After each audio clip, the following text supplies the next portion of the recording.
that they've seen change over the years and all of that. And it's September 14th, 2019. So if you'll start by just telling me who you are and how you came to Petworth. My name is Catherine Hargrove. I came to Petworth in the mid-80s, 1980s. I came after having been living in Boston and moved here after law school, and it was I bought my first house. Great. And what was Petworth like when you moved here? What did it look like, feel like? It was a family-oriented neighborhood, at least the block. I live on one of the shortest blocks probably in the city and in this neighborhood. There were a number of families here. It was a time when the city did not do what it should do in terms of the keep up of the neighborhood, whether it was the streets or the buildings or the parks, because I live in Grant Circle, and there's a small park across the street and a small park. Grant Circle is a larger park, but actually the federal government maintains the parks, not the city. But the city didn't deal with the streets nor the trash. So you said it was a community-oriented space, so what has changed about Petworth since you moved here initially to now? My block is still community-oriented because my neighbors, when I first came here, told me that they watched my back and front. So they always knew when I was home, my schedule. They'd even tell people if they came near my porch that she's not home. It's not time for her to be home. It is still community oriented, but it has more white people. It is gentrified. So there are the 3 black families in our block have been there before the 80s, other than myself. And so since then, though, you've seen a lot more white people. Oh yes, oh yes. I mean, there are, and I've seen a number of people who have moved out of the community because the houses are being sold. One of the persons who does some of the work at my house, he used to live up the street and has to move. There was a guy who used to do some handyman work.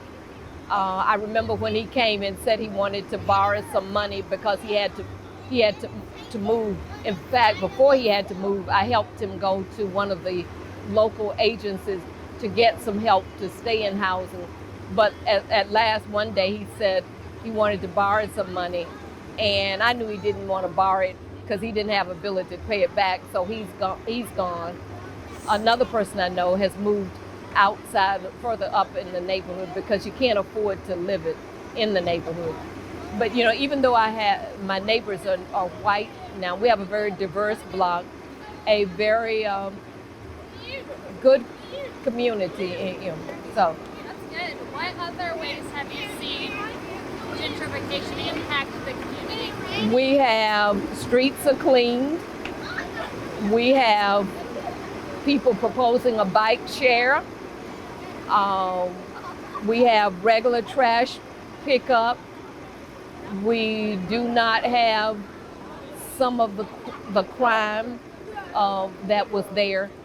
There was an incident with crime, and actually I talked with the guy who was probably involved about trying to help him deal with the drug addiction and job search, but you can't just do that alone. And one of the things that happens with gentrification, particularly, I think there's an issue with regard to elderly.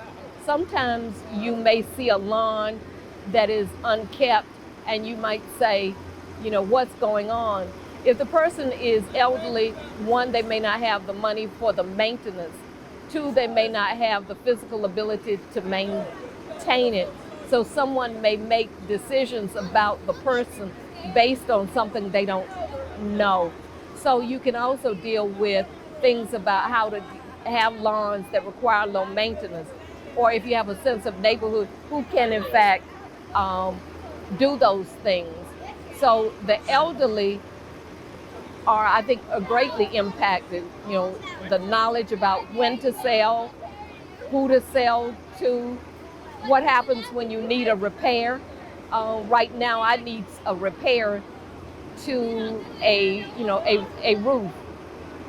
You know, fortunately, I am able to do that, but it is, you know, it's an expense.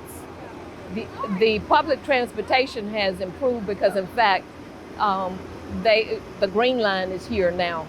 But prior to that, we had a lot of digging in the area because the main station, or at least I was told the main station is in the park.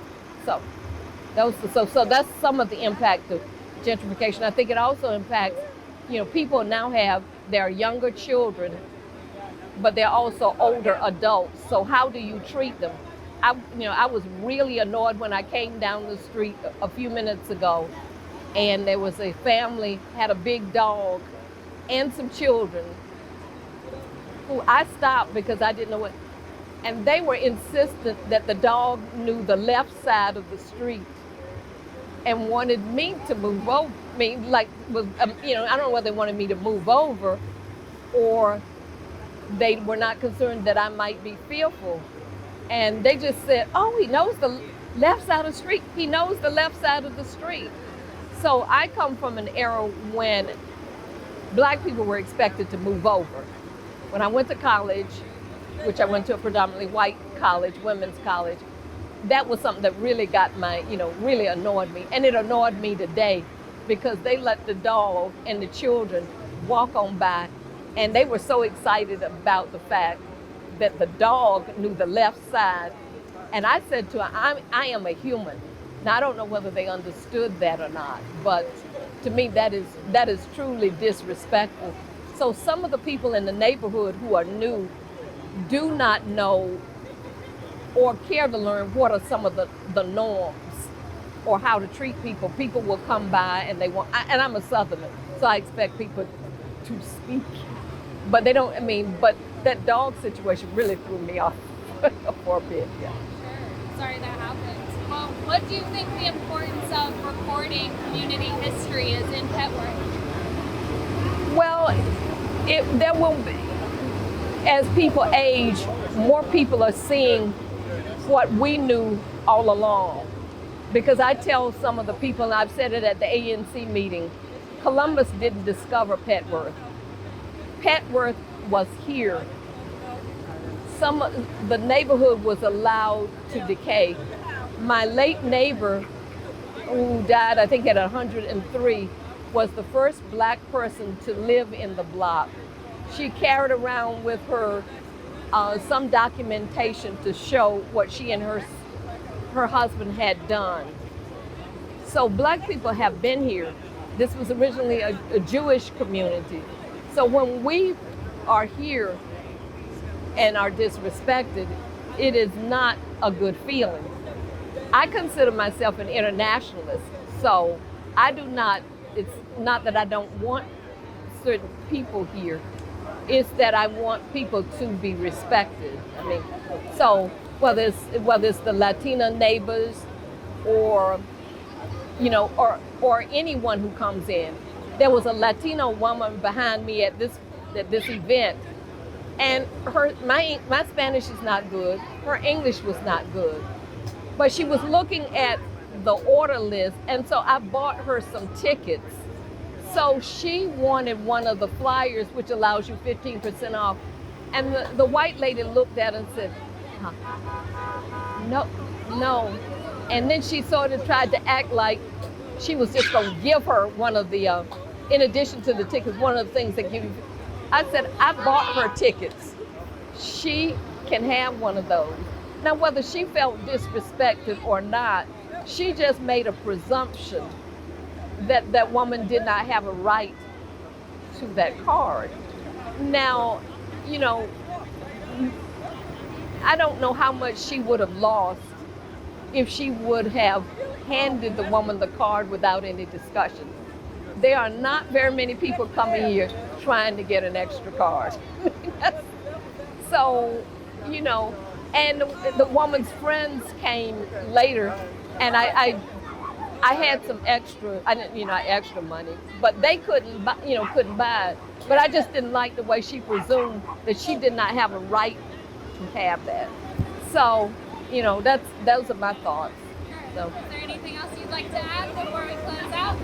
I think there should be more discussions about gentrification rather than just decide that it is occurring, and understanding what are norms that people, and not that people don't have a right to make changes in things. Changes will occur, but learn some of the history, learn some of people's backgrounds, learn some of their experiences, such that you can become neighbors. I think I probably live on one of the most diverse blocks, and we actually get along. We have a good block. We're always concerned about who is coming in. Each person seems to have a particular. There's 6 houses, have a role, so we are helpful to each other without being, totally involved in somebody's life. So, but I think that's it that I would have to say. Well, thank you so much for participating.